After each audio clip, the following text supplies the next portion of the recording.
Welcome friends, weekly analysis. पिछले हफ्ते बढ़िया से माल कमाया होगा। अगर वीडियोस देख रहे हैं तो ज़रूरी कमाया होगा, टेलीग्राम पे तो और भी आसानी से कमाया होगा। बाकी इस हफ्ते का जो डेटा बना हुआ है वो बहुत ट्रिकी है और बहुत समझदारी से और शानदारी से खेलने की ज़रूरत है, अदरवाइज लॉस होगा। क्यों? क्योंकि देखिए ट्रंकेटेड वीक है, ट्यूसडे को छुट्टी है गणेश चतुर्थी की, और फाइनेंशियल एक्सपायरी जो ट्यूसडे को होती है वो मंडे को होने वाली है। तो मंडे को दो एक्सपायरी हैं, मिड कैप निफ्टी की और साथ में फाइनेंशियल एक्सपायरी की, और दोनों बड़ी होती हैं क्योंकि इन्हीं में सबसे ज़्यादा पैसा खेला जा रहा है, मिड कैप स्मॉल कैप में, और साथ में फाइनेंशियल सर्विसेज की एक्सपायरी हर बार ट्रिकी होती है। सो ये क्लब्ड हो गई है मंडे को, बड़ा ही शानदार दिन होने वाला, और ट्यूसडे छुट्टी है और उसके बाद फिर वेडनेसडे को फिर से हमारी बैंक निफ्टी की एक्सपायरी होगी, वो भी अब बड़ी होती है, और थर्सडे को फिर निफ्टी की expiry. So this is going to be a tricky week, be cautious and careful. हालांकि मैं आपको बता दूं, डेटा जो है वो अभी भी पॉजिटिव और स्ट्रांग बना हुआ है, मार्केट को ऊपर ले जाने की संकेत दे रहा है। हाउएवर ये ट्रिकी हो सकता है जिस तरह से गेम चल रहा है, क्योंकि उसके बारे में भी बताऊंगा। एक डेटा ऑप्शंस का जो है वो कुछ इस तरह बना हुआ है कि मार्केट को कुछ तो हो रहा है जो खिलाया जाएगा बड़ा वाला, ठीक है, और बड़ा ही होगा, ये भी बता दूं। आइए शुरू करते हैं आज का video. Before we start I request to go to the disclaimer as per सभी नॉर्म्स। जरूरत हो तो वीडियो को पॉज कर पढ़ें। डेटा की बात करते हैं। देखिए, फॉरेन इंस्टीट्यूशनल इन्वेस्टर, विदेशी निवेशक यानी कि बड़े वाले, और डोमेस्टिक इंस्टीट्यूशनल इन्वेस्टर यानी कि घरेलू इंडिया के बड़े वाले निवेशक, फंड हाउसेस जो बड़े बड़े हैं, वो क्या कर रहे हैं। उनमें देखिए, डोमेस्टिक वालों ने, घरेलू वालों ने 1938 करोड़ से ज़्यादा की बाइंग करी है ऑन फ्राइडे, और वहीं फॉरेन इंस्टीट्यूशनल इन्वेस्टर, विदेशी निवेशक जो हैं, उन्होंने भी 164 करोड़ की, 164 करोड़ से ज़्यादा की बाइंग करी है। अब अगर बात करें थर्सडे को, तो थर्सडे को डोमेस्टिक वालों ने छोटी सी सेलिंग करी थी 50 करोड़ की, हालांकि पूरा मंथ ये बाइंग में है, और इन्होंने अभी तक सितंबर मंथ में 10,230 करोड़ से ज़्यादा की बाइंग कर रखी है, जिसमें से कि फ्राइडे को 1938 करोड़। अब अगर बात करें फॉरेन इंस्टीट्यूशनल इन्वेस्टर की, तो इनका डेटा ट्रिकी समझ में आ रहा है, क्योंकि इन्होंने देखो फ्राइडे को बाइंग करी है 164 करोड़ की, और थर्सडे को बाइंग करी है 294 करोड़ की। हालांकि मंथली अगर हम बात करें तो 9,580 करोड़ की सेलिंग में बैठे हैं, और इनका भी जो ट्रेंड चल रहा है, मैं आपको बता दूं, मैंने अभी तक जो नोट करा है, मेरी ऑब्जर्वेशन है, आप भी चेक कर सकते हैं पीछे का डेटा अगर देखें, तो ये जब जब बाइंग करते हैं, खासतौर पर एक्सपायरी से पहले जो बड़ी वाली होती है, फाइनेंशियल सर्विसेज के पहले कर रहे थे अभी तक ये बाइंग, और उसको माल को अगले दिन, एक्सपायरी वाले दिन बेचकर ये एक्सपायरी कंट्रोल करते हैं। तो अगर ये बात है तो ये हो सकता है, इसके लिए तैयार रहिएगा। हाउएवर डेटा फिर बता रहा हूँ बहुत स्ट्रांग बना हुआ है, मार्केट अभी भी ऊपर जाती हुई ही दिख रही है, लेकिन अब क्योंकि ऊपर पीक पे पहुंच चुकी है, तो वहां पर कितनी देर लगाएगी ऊपर जाने में, या रुक जाएगी, या वापस छोटा सा रिवर्सल लेगी, वो सब हो सकता है। उस सब की बात करेंगे आगे के डेटा को देखते हुए। हालांकि इससे पहले इन्हीं के डेटा को एक बार फिर समझ लेते हैं। देखिए, ईयरली डेटा बेसिस पे बात करें तो डोमेस्टिक इंस्टीट्यूशनल इन्वेस्टर जो हैं, उन्होंने 3,71,273 करोड़ का, 3,71,273 करोड़ का माल 2021 और 22 में खरीदा था, ठीक है, 2 साल में मिलाकर 3,71,000 करोड़। ये कहां से खरीदा था इन्होंने? ये फॉरेन इंस्टीट्यूशनल इन्वेस्टर ने बेचा था, विदेशी निवेशकों ने। और अगर अब बात करूं कि इतना पैसा इंडिया में आने में बस 12 से 14 साल लगे थे, इतना माल 2021-22 में फॉरेन इंस्टीट्यूशनल इन्वेस्टर ने बेच दिया, लेकिन उसके बाद भी मार्केट नहीं गिरी है। New high, all time high, 20,000 के पार, ये सब हुआ है क्योंकि डोमेस्टिक इंस्टीट्यूशनल इन्वेस्टर खरीद रहे हैं। तो इन्होंने अभी इस साल 2023 में 1,19,118 करोड़ का माल और खरीदा है, ये नेट में, बायर में। तो मार्केट बहुत दमदार है। अगर आप इन्वेस्टर हैं, लॉन्ग टर्म वाले हैं, तो बस बहुत ऊपर जा रही है मार्केट, बैठिए आराम से। लेकिन अगर आप ट्रेडर हैं तो बस, हाँ, अब ट्रिकी हो रहा है डेटा, समझदारी की बात है। इस महीने 9,580 करोड़ का माल फॉरेन इंस्टीट्यूशनल इन्वेस्टर ने बेचा, और अभी ये बहुत छोटा सा खरीदा है। इनके लिए 164 करोड़ और 294 करोड़ ऐसे ही है जैसे हमारे लिए 2,000-5,000 करोड़, ठीक है। So that's not the buying which we can consider, but हाँ, इन्होंने एटलीस्ट सेलिंग तो रोक दी, अदरवाइज ह्यूज सेलिंग कर रहे थे। So that is a positive. But ये अगर माल खरीदा है इन्होंने, तो मंडे को बेचकर एक्सपायरी मैनेज करेंगे। बाकी के डेटा को देखते हैं, जिससे ये कनेक्ट हो जाएगा और समझ में आएगा कि हमें करना क्या है। देखिए, सबसे पहले बात करते हैं वॉलेटिलिटी इंडेक्स की। वॉलेटिलिटी इंडेक्स कूल ऑफ होता हुआ नजर आ रहा है पिछले 2 दिन से लगातार। इससे पहले 3 दिन लगातार बढ़ रहा था और करीब 10-12% बढ़ गया था। अभी करीब 7-8% टूट चुका है 2 दिन में। फ्राइडे को 3.71% का डिप आने के बाद 10.90 पे क्लोज हुआ है वॉलेटिलिटी इंडेक्स, जिसका मतलब ये होता है कि बहुत ज्यादा उछल कूद नहीं होनी चाहिए, ये दिखाता है। इसका मतलब सीधा सा ये होता है कि मार्केट अब अपने ट्रेंड को पकड़कर चलेगी और बहुत ज्यादा उलट फेर नहीं होगा, ठीक है। तो अगर ऐसा है तो मार्केट ऊपर जा रही है, पहला साइन। दूसरा साइन, अगर बात करें, देखिए, बढ़ने और गिरने वाले शेयरों की बात करें तो सेंसेक्स के अंदर फ्राइडे को 1080 शेयर्स बढ़ रहे थे, गेन कर रहे थे, जो कि गिरने वाले शेयरों की गिनती जो कि 955 थी से ज्यादा है। हालांकि यहीं पे एक और चिंता का विषय वो क्या है कि थर्सडे को 1502 शेयर बढ़ रहे थे, जो कि अब घटकर 1080 रह गए हैं। तो ये थोड़ा सा साइन है, लेकिन ये अच्छा है कि ये फ्राइडे को ही हो गया। अदरवाइज मुझे ये लग रहा था, मैंने उस दिन कहा था, अगर आप मेरा देखेंगे थर्सडे का वीडियो, थर्सडे ईओडी का, यानी कि जो फ्राइडे के लिए बनाया था, उसमें मैंने कहा था कि 1502 शेयर बढ़ते हुए नजर आ रहे हैं, यही चिंता का विषय है। सो ये चिंता दूर हो गई है, मैं मानकर ये चलूंगा, ठीक है, क्योंकि अब रूम है और बाकी के 600 शेयर बढ़ सकते हैं या खरीदारी में आ सकते हैं। इसके अलावा अगर हम बात करें तो देखिए विक्स कूल ऑफ हो रहा है, बता दिया आपको मैंने, बता दिया बाइंग और सेलिंग रेशो वो जो है, ठीक है। रिस्क रिवॉर्ड की बात करें तो उस हिसाब से मजबूत बनता है बाय साइड पे। अब अगर इसके बात करें तो यहाँ पर देखिए जो साइंस ऑफ सेलिंग आ रहे हैं, या उससे पहले एक और बात कर लेते हैं सेक्टर्स की। देखिए सेक्टर्स में सारे सेक्टर बढ़ते हुए नजर आए, सिर्फ 2-3 सेक्टर थे, 3 सेक्टर इनफैक्ट 4 जो गिर रहे थे, बहुत ही कम गिरे हैं। जैसे कि एफएमसीजी गिरता हुआ नजर आया फ्राइडे को 0.48%, रियलिटी 0.39%, एनर्जी सेक्टर 0.30% और मेटल भी 0.16% और मीडिया भी रेड में ही बंद हुआ 0.10%। इसके अलावा अगर हम बात करें तो सब कुछ बढ़ता हुआ नजर आया, जैसे कि बैंक्स बढ़ रहे थे, ऑटो सेक्टर में बढ़त थी, आईटी सेक्टर में बढ़त थी, pharma sector, financial services, mid cap select, और उसके अलावा स्मॉल कैप्स, और उसके अलावा हेल्थ केयर, एमएनसी, इंफ्रा, सब बढ़ रहे थे, ठीक है। सो this is again sine of strength. तो ये हो गया स्ट्रेंथ के साइन। अब जहाँ चिंता है और या कमजोरी हो सकती है उनकी बात करते हैं। देखिए वहां पे जो दिख रहा है वो सेलिंग दिख रही है हमें, वहां पे के जो फ्यूचर्स हैं निफ्टी और बैंक निफ्टी के, इनमें बढ़त कम आई है कंपैरेटिवली। स्पॉट जो है निफ्टी का अगर बात करें तो देखिए 20,192 पे निफ्टी क्लोज हुआ है 20,192 पे, जो कि 89 पॉइंट्स का गेन है, जिसका मतलब है 0.44% का गेन, यानी कि 92 पॉइंट्स बढ़कर बंद हुआ है। 92 पॉइंट्स का गेम था और उसमें से 89 पॉइंट्स बढ़कर निफ्टी स्पॉट बंद हुआ है। लेकिन वहीं फ्यूचर की अगर हम बात करें तो फ्यूचर जो है उसने कितना गेन करा है, 89 पॉइंट्स के कंपैरिजन में सिर्फ 72 पॉइंट्स, जिसका मतलब ये होता है कि बायर इतने इंटरेस्टेड नहीं थे फ्यूचर खरीदने में, जिसका मतलब ये होता है कि बढ़त पे अब ब्रेक लगती हुई नजर आएगी। वहीं अगर बैंक निफ्टी की बात करें तो बैंक निफ्टी 46,231 पे क्लोज हुआ है, बहुत अच्छा साइन है। 46,000 के ऊपर बहुत स्ट्रांग है, इनफैक्ट 46,200 भी एक बहुत स्ट्रांग सपोर्ट मानी जा रही है, उसके ऊपर बंद हुआ है, तो ये बहुत स्ट्रांग साइन है, ठीक है। और 281 पॉइंट्स का हाई और लो के बीच में गेम था जो पूरा दिन मार्केट ने मूव करा बैंक निफ्टी ने, उसमें से 230 पॉइंट हमने कैप्चर कर लिए, ये साइन ऑफ स्ट्रेंथ है। बट वहीं पे फिर से फ्यूचर की अगर हम बात करें तो बैंक निफ्टी के फ्यूचर जो हैं, स्पॉट ने 230 पॉइंट गेन करा है, लेकिन फ्यूचर की अगर हम बात करें तो उन्होंने सिर्फ 141 पॉइंट्स गेन करा है, और ये साइन देता है कि अभी शायद बाइंग में उतना दम नहीं है फ्यूचर्स में। और फ्यूचर्स में जब बाइंग आती है तो वो इंडिकेट करती है कि नीचे स्पॉट में भी बाइंग होगी और शेयरों में भी, बट अभी वो साइन यहाँ पर इतना मजबूत नहीं दिख रहा है, हालांकि कमजोरी का दिख रहा है, ठीक है। अब अगर वहीं इसके अलावा हम बात करें तो मार्केट लगातार, ठीक है, 3 दिन से बढ़ रही है। अगर हम लगातार बोलें तो लास्ट गिरावट जो आई थी वो भी ना के बराबर थी, वो ट्यूसडे को आई थी 3.15%, यानी कि फाइनेंशियल सर्विसेज निफ्टी की एक्सपायरी पे। कल फिर है फाइनेंशियल सर्विसेज निफ्टी की एक्सपायरी मंडे को, तो यही खेल फिर से होता नजर आ सकता है। अगर आपको मैं पीछे का कुछ दिन का डेटा दिखाऊं तो जब जब मार्केट गिरी है तो उस दिन या तो बैंक निफ्टी की एक्सपायरी थी या फिर फाइनेंशियल सर्विसेज की, तो दैट वे थोड़ा सा वीकनेस है। 3 दिन से लगातार मार्केट बढ़ रही है, वहाँ पे ये हो सकता है कि कल छोटी सी करेक्शन आए, लेकिन मार्केट ओवरऑल स्ट्रांग है। अब बात करें 31 अगस्त से लेकर अभी तक, तो हमने पिछले 15 दिन में, ठीक है, यानी कि जब 1 सितंबर से जो महीना शुरू हुआ है, यानी कि 11 सेशन में 939 पॉइंट्स का गेन कर लिया है निफ्टी ने। 939 पॉइंट बहुत होता है यार, ठीक है। तो एक छोटी करेक्शन बनती है, रिट्रेसमेंट आनी बनती है, so that's what is expected, be ready for that. और वो आएगी, ये मैं आपको बता दूं, और कल ही आएगी, मंडे को आएगी, ये बात भी तैयार रखिएगा। हालांकि उसके बाद वेडनेसडे को क्या होता है वो देखने की बात होगी, और उसके बाद गेन किया जाएगा, ठीक है। अब इसके अलावा चलते हैं बाकी का गेम समझते हैं चार्ट्स पे, और समझते हैं क्या ऑप्शन चेन को। आइए देखिए, सबसे पहले तो चार्ट्स देख लीजिए। निफ्टी बैंक की अगर हम बात करें तो निफ्टी बैंक जो है समय एकदम टॉप पे अपने प्रीवियस हाई के पास जाकर बंद हुआ है, और वहीं के नीचे अभी ये बैठा हुआ है, ठीक है। तो क्या ये इसको ब्रेकआउट करेगा, और ब्रेकआउट करेगा तो इसको गैप अप ओपनिंग देनी चाहिए 46,300 2030 के ऊपर अगर खुलता है, या 400 के ऊपर ट्रेड करना शुरू करता है तभी बाय कीजिएगा, अदरवाइज बाय में सावधान रहिएगा। अभी बाइंग के लिए बहुत अच्छी जगह नहीं है, एटलीस्ट नॉट ऑन मंडे, ठीक है।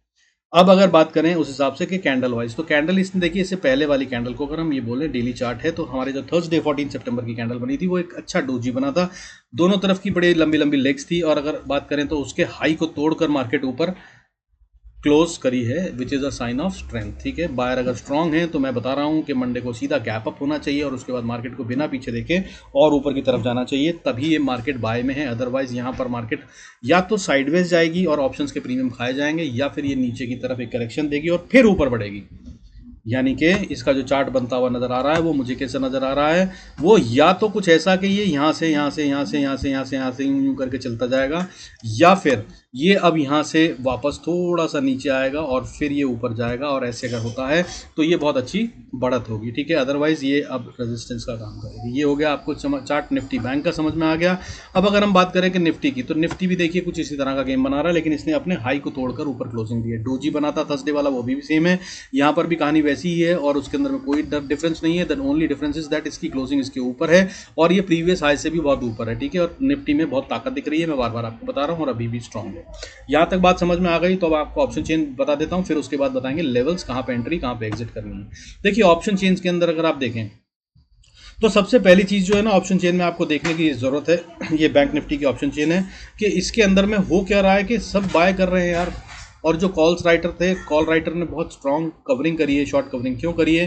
देखिए यहाँ पर है चेंज इन ओपन इंटरेस्ट, अगर आप देखें तो ये लेवल है यहाँ पर, कहाँ से लगातार ये सिर्फ और सिर्फ अपनी जो राइटर थे उन्होंने अपनी कॉल्स को पुल बैक करा। क्यों?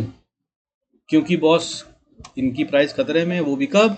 फ्राइडे को बॉस वैसे ही 2 दिन छुट्टी होती है, थीटा और डेल्टा उड़ जाता है, तो इनमें प्रीमियम घटते हैं आइडली।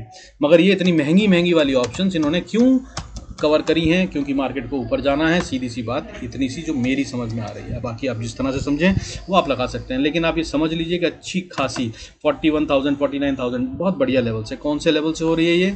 अगर वैसे बोलूँ तो इनफैक्ट ऊपर से लगातार हो रही है, 44,000 44,000 से लगातार यहाँ तक इन्होंने पूरी कवरिंग करी है। कहाँ तक? 46,000 तक कॉल्स में।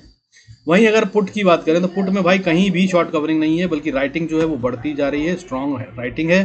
45,900 तक बहुत अच्छे से राइटिंग हुई है, हालांकि 46,000 एक बहुत स्ट्रॉन्ग सपोर्ट दिख रही है। सबसे बड़ा ओपन इंटरेस्ट जो अभी फिलहाल में नज़दीकी में नज़र आ रहा है वो 46,000 पे नज़र आ रहा है, 2,44,000। तो ये हो गई बैंक निफ्टी की कहानी। बैंक निफ्टी जो है उसके अंदर में खेल ऐसा है कि अभी बहुत स्ट्रॉन्ग दिख रहा है, एटलीस्ट अभी के डेटा के हिसाब से। ये अगर कल ओपनिंग होती है और उसमें ये माल निकालते हैं और ट्रैप करते हैं रिटेल को और फिर मार्केट को गिराते हैं तो एक अलग कहानी होगी, उसके लिए टेलीग्राम पे आ जाइएगा, वहाँ बता दूंगा। उसके अलावा अभी बहुत स्ट्रॉन्ग है और अभी कहीं से भी कमजोरी नहीं दिख रही। अब निफ्टी की बात कर लेते हैं। देखिए निफ्टी के अंदर भी सेम टू सेम सीन चल रहा है। अगर आप देखें तो यहाँ पर भी 20,150 से लेकर लगातार कवरिंग हुई है। नीचे के लेवल अगर बात करूं तो 19,300-400 के लेवल तक अच्छी खासी कवरिंग करी है कॉल राइटर्स ने।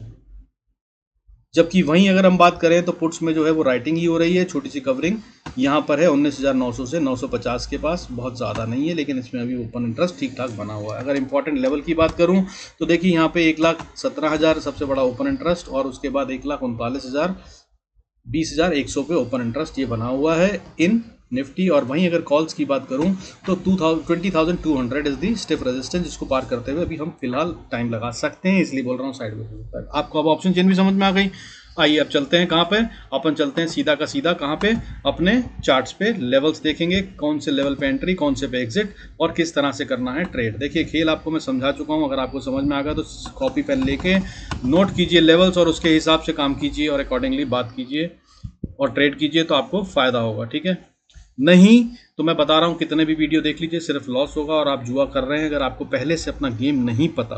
What is the difference between a professional trader and a gambler? ठीक है, ज़्यादातर लोग जुआ खेलते हैं, स्टॉक मार्केट में तो जुआ है, पता नहीं ट्रेडिंग तो और भी खतरनाक है, और इंट्राडे ट्रेडिंग करने वाले तो ये हैं वो हैं, सब कहा जाता है, वो सही कहा जाता है। क्यों? क्योंकि 90% ऑफ द ट्रेडर्स के पास ये नहीं होता गेम कि भाई मुझे करना क्या है, क्या करने आया हूँ मार्केट में और क्या होगा तो मुझे उसके हिसाब से क्या करना है। तो इसका मतलब आप जुआ खेल रहे हैं। जब आप ब्लाइंड फेथ पे चलते हैं और भगवान करता देगा या उम्मीद करता हूं कि 50-50% चांसेस इधर फायदा होगा उधर लॉस होगा के हिसाब से देख लेंगे तो वो जुआ है। अगर आप प्लान के साथ चलते हैं कि मैं यहाँ पर बाय करूंगा और अगर ये यहाँ से नीचे आया तो मैं बाहर निकल जाऊंगा, और अगर यहाँ से ऊपर गया तो मेरा प्रॉफिट होगा, यहाँ तक मैं राइड करूंगा, यहाँ पे पहुँच गया तो मेरा इतना प्रॉफिट होगा और मैं बुक कर लूंगा, इसे कहते हैं गेम। अगर आपके पास ये क्लियर है पहले से तो बॉस आप बहुत अच्छा कर रहे हैं और आप बहुत अच्छे ट्रेडर हैं, तब आप जुआरी नहीं हैं। अगर आप ये सब नहीं कर रहे हैं तो समझ लीजिए फिर आप गैम्बलर हैं, और गैम्बलर्स को ट्रस्ट मी, मार्केट नहीं माफ़ करती, otherwise market is so very sweet and kind,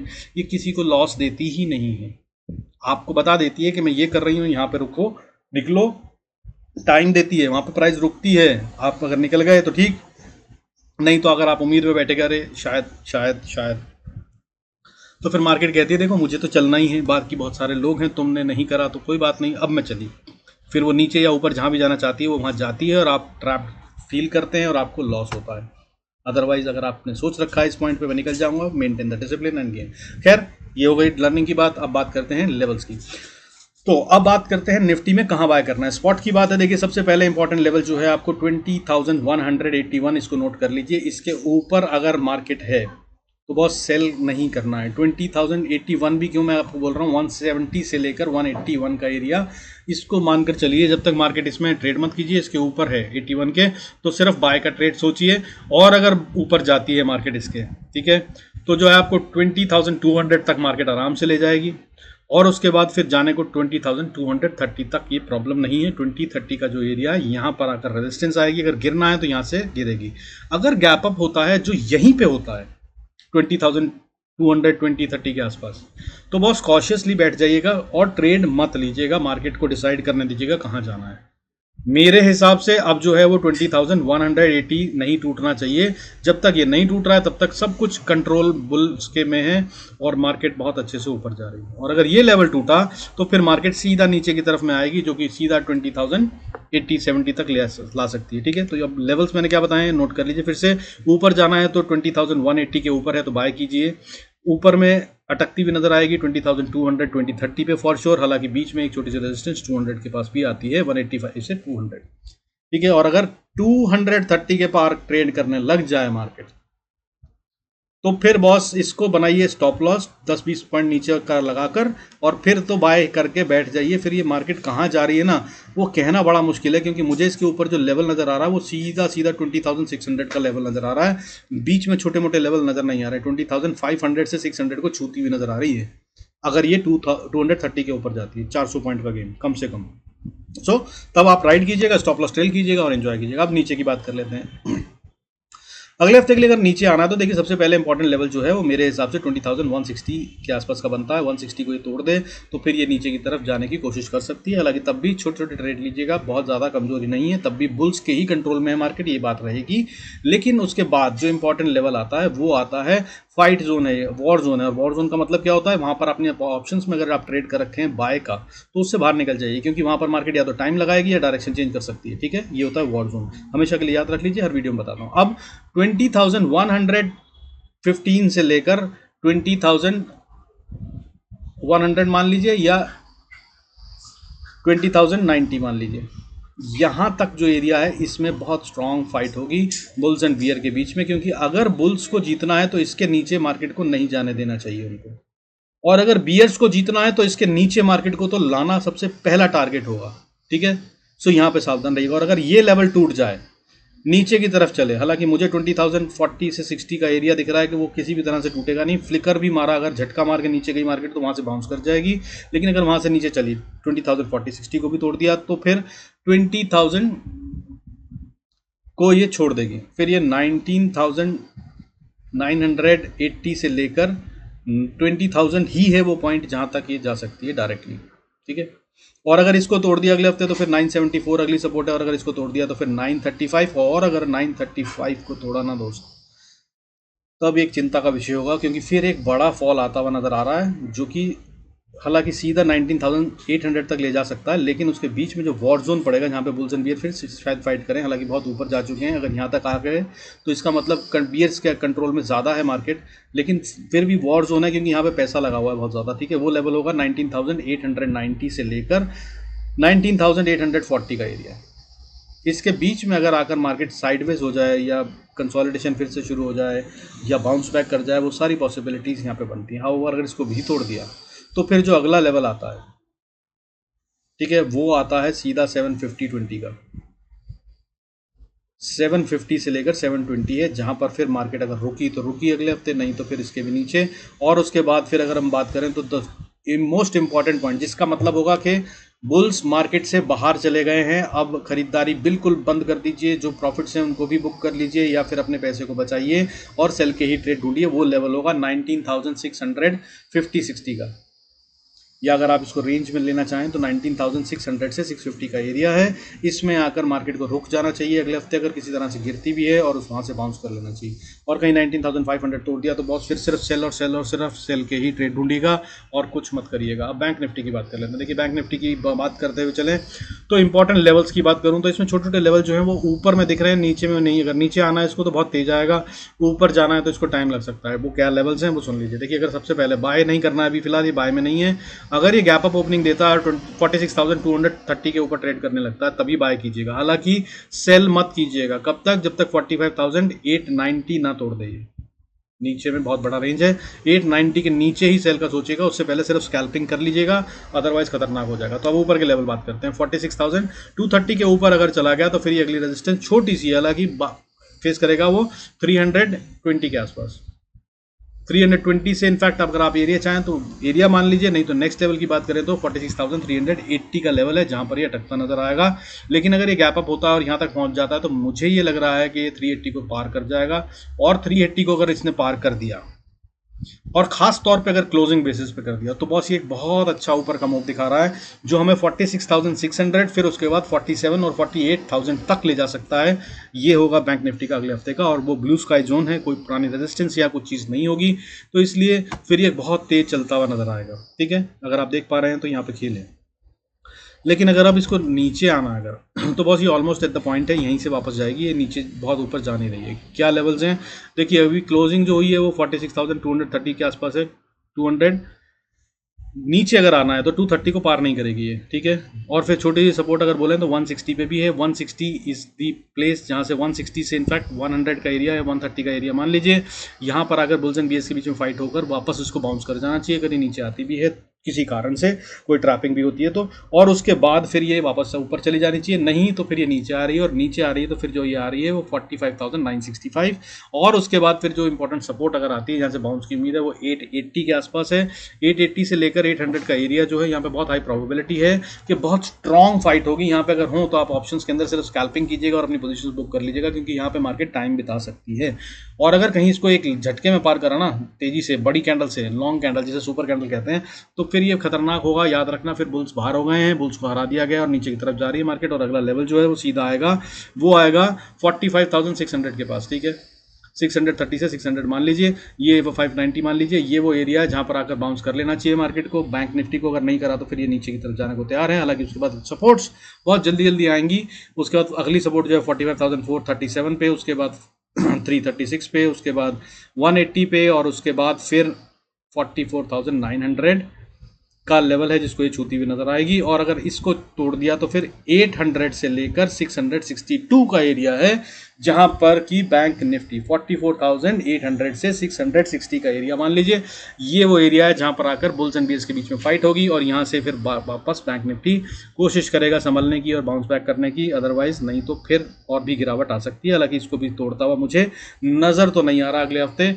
so these are the levels with which you need to play. ठीक है, अब बात कर लेते हैं फाइनेंशियल निफ्टी की। ठीक है, फिर निफ्टी की एक्सपायरी मंडे को है तो उसको भी देख लेते हैं। बहुत ज़्यादा कुछ करना नहीं है उसके अंदर में। क्या है कि जो ऊपर जो कैंडल बनी है ना, ये डेली कैंडल, ये थोड़ा सा ऊपर का विक जो है, शेडो जो है वो बहुत लंबा हो गया है। कारण इसका ये जो है ना, ये चिंता का विषय होता है। देख रहे हैं आप इसको, ये यहाँ से यहाँ तक लगातार विक है, 50% से ज़्यादा हो चुका है, जो कि एक चिंता का विषय होता है, जिसका मतलब होता है selling pressure was very strong. अगर ये यहाँ से गिरावट आती है तो फिर ये मार्केट नीचे जा रही है, लेकिन ये यहाँ पे गिरावट आने के लिए बहुत ज़रूरी है कि HDFC बैंक जो है वो गिरता हुआ नजर आए। तो आपको नज़र कहाँ रखनी है? अपना HDFC बैंक पे और ICICI बैंक, दो बैंकों पे नज़र रखिएगा। अगर वो गिरने लगते हैं तो फिर निफ्टी नीचे यहाँ पे और गिरावट दिखा सकता है। अदरवाइज इसने जो है अपनी बहुत स्ट्रॉन्ग रेजिस्टेंस को पार कर दिया है, और अब ये ऊपर ही है। वो लेवल क्या है? 20,480। जब तक ये इसके ऊपर है तब तक सिर्फ बाय का सोचिएगा, सेल को जाने दीजिएगा, ना करिएगा ट्रेड, बेहतर रहेगा। ठीक है, हाउएवर अगर ये उसके नीचे आता है, ठीक है, 20,480 को तोड़ता है तो फिर ये नीचे की तरफ जा सकता है। 20,400 को तोड़ने के बाद 400, फिर 314 को अगर इसने तोड़ा तो फिर अगली सपोर्ट जो आती है वो 20,046, और फिर उसके बाद जो मजबूत एरिया आता है वो 19,000 तक चला जाता है, 19,970-80। यहाँ तक ये मार्केट फिर निफ्टी नीचे की तरफ आ सकता है, और अगर ऊपर चलता है तो, जो कि ये दिखा रहा है कि चलेगा, तो इसको जो रेजिस्टेंस फेस करने को मिल रही है, पहला लेवल तो 20,580-70 का है, यहाँ पे अटकेगा, और अगर इसको पार कर गया तो फिर 20,610 से 30 का एरिया या 50 का एरिया, 650 का, और अगर 650 को पार कर गया तो फिर 20,700 से 730 है जो बिल्कुल फाइनल रेजिस्टेंस है। इसको पार करने में तो बहुत बहुत बहुत पैसा लगेगा फिर निफ्टी में, इससे ऊपर हालांकि मुझे भी जाता हुआ नहीं दिख रहा है, बट अगर चला गया ना बॉस तो फिर ये और तेज जाएगा, और कम से कम नहीं तो आपको बता रहा हूँ मैं कितना, 227 से 400 पॉइंट और कम से कम ऊपर देगा, 350 400 700 के ऊपर ये सीधा फिर 21,000 को छूता हुआ नजर आ जाएगा। That will be the game for the FinNifty, so तैयार रहिएगा इसके लिए भी, ठीक है। और इसमें भी ऑप्शन चेन का डेटा यही कह रहा है कि ये ऊपर जाने के लिए तैयार है। With this I conclude this video. Thank you so much for staying connected and giving such a wonderful response. Subscribe करते रहिए, सब्सक्राइब करने के बाद बहुत सारी चीज़ें absolutely free of cost live आकर आपको सिखाऊंगा। अगर आप इंटरेस्टेड हैं सीखने में और ट्रेडर बनने में, गैम्बलर्स के लिए नहीं, ट्रेडर्स के लिए, या सच में आप इसको प्रोफेशन बनाना चाहते हैं, तो I will be there to help you. 1000 subscriber plus होने के बाद I will be coming live and will give you lot of tricks and tips and learnings जो आपके काम आएंगे और आपको एज अ ट्रेडर आपकी जिंदगी बदल देंगी, for sure I can promise, ठीक है। So don't forget to subscribe. Thank you so much for staying connected. God bless us all. See you in next video.